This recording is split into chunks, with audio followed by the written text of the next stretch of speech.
Hey there, happy Monday. This is your pal Munch with your daily leadership tip. Boy, leaders, this weekend was so exciting in the realm of sports. I mean, can we talk about that World Cup final? How dramatic was that finish? You know, I'm not a big fan of the penalty kicks deciding any game, let alone the championship game of the World Cup, but it was quite exciting. And it reminded me of the importance of mid-game adjustments. You see, Argentina came out firing, and France could not get their rhythm going. They couldn't do anything right on defense, on offense, and even on special kicks. Argentina outran them, outplayed them, outscored them, and they were up 2-0 quite quickly.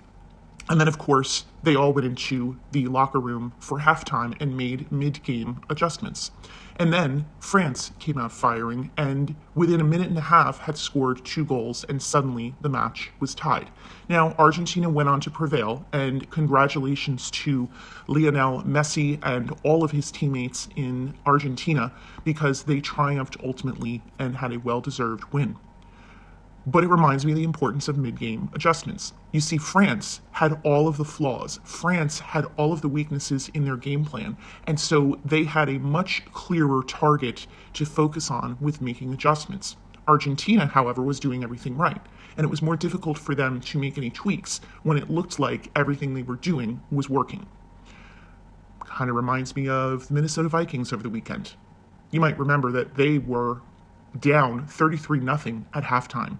And I don't know what their coach said to them in the locker room at halftime. I really think Matty Ryan from the Colts wants to know, because they came out and scored and scored and scored and ultimately won.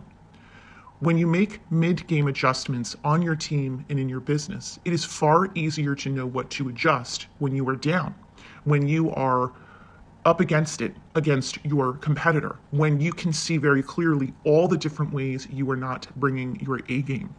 So whether you go into the mid-game in the lead or at a heavy deficit, remember to focus on your game plan. And also remember, it is far easier to give feedback and to suggest improvements when you have a lot to gain and a huge deficit to overcome. You have a wonderful, wonderful day, and I will see you back here tomorrow. Peace out.